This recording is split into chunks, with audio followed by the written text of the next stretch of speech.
That's right, I finally went to a Rubik's Cube competition after over a year. I honestly mostly forgot all of the rules of the competition, so I was pretty nervous, but I was also very excited.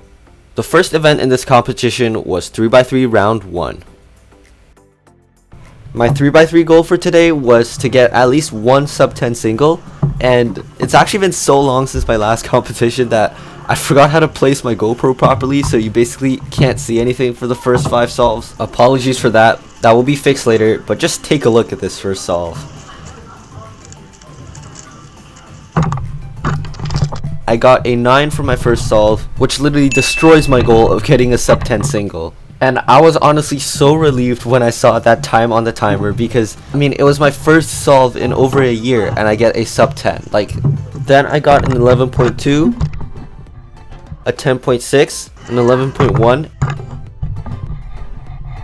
and a 12.7, which gave me a 11.03 average, which actually placed me 9th at the end of the first round, which means that I actually had a shot at the finals. So since I achieved my goal for 3x3 so quickly, I decided to add a secondary goal, and it was to make the 3x3 finals for the first time ever.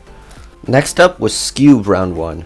I've actually never competed in this event before, but I had practiced quite a lot coming into this competition. So my goal for myself was to at least make the Scube finals, which perhaps I thought was a little bit ambitious, but I thought I could still do it.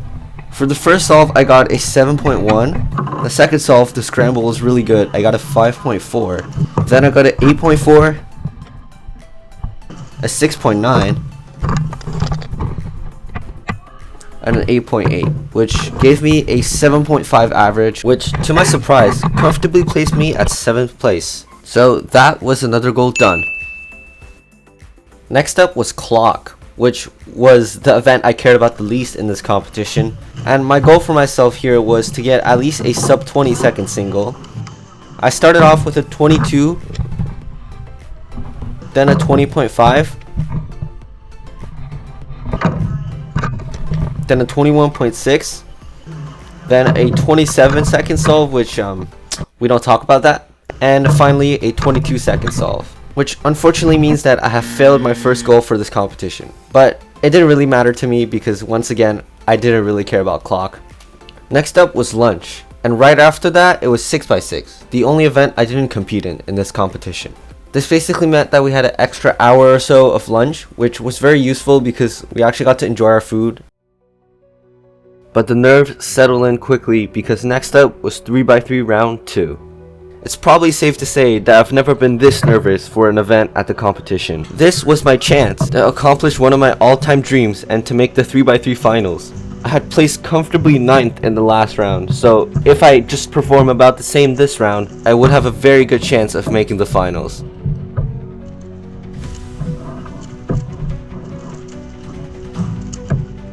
But not with a solve like this.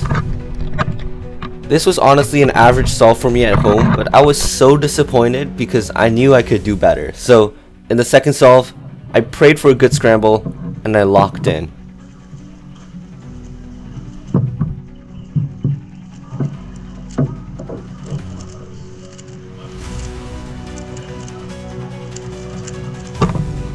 Yep, it was at 8.03, which broke my last competition's PR single of 8.6, which I thought I wouldn't break for a long time.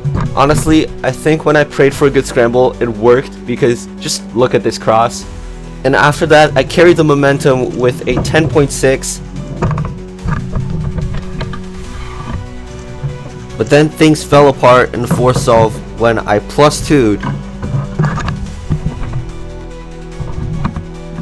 So now, everything comes down to the last solve.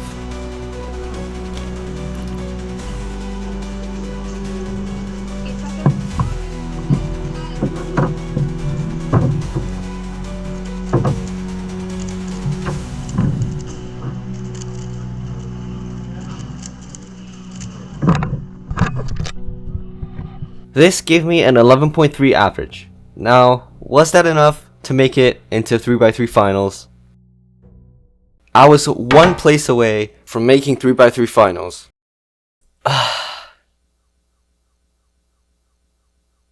Well, I failed my 3x3 goal and I guess I'll have to save the celebration for another competition.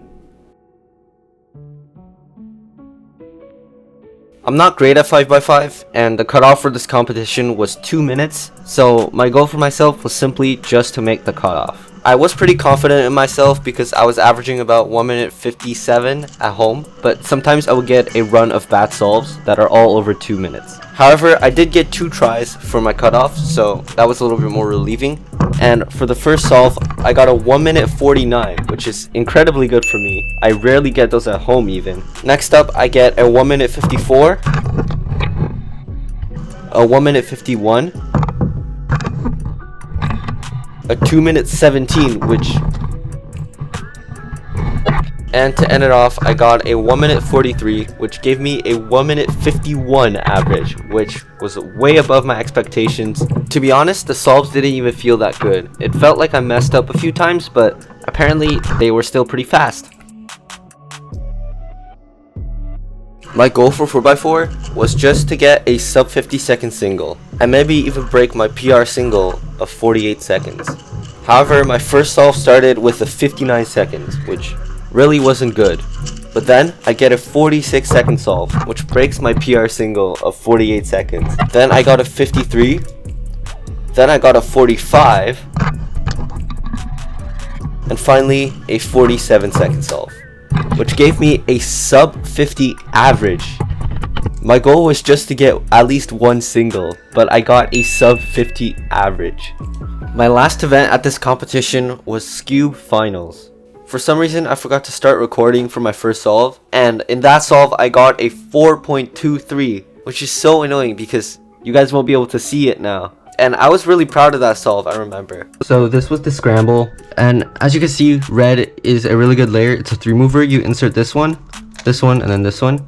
And then the top, you can just do a hedge to solve the top, and then it's just a U-perm. So it was a really good scramble. Next up, I got a 7.6, which was also a really good scramble, but I completely messed up. That was an 8.1, another 6.9, and finally a 8.25 as my last solve for this competition. This gave me an average of 7.55 and placed me 9th. So yeah, that was the competition. As I drove back, I reflected on how I performed today. For the goals I've completed, I've absolutely shattered them, and for the ones I didn't, I came so painfully close to them. But overall, this was such a fun experience. It really did remind me of how fun these Rubik's Cube competitions were, and I'm glad to be back to cubing again. Thanks for watching.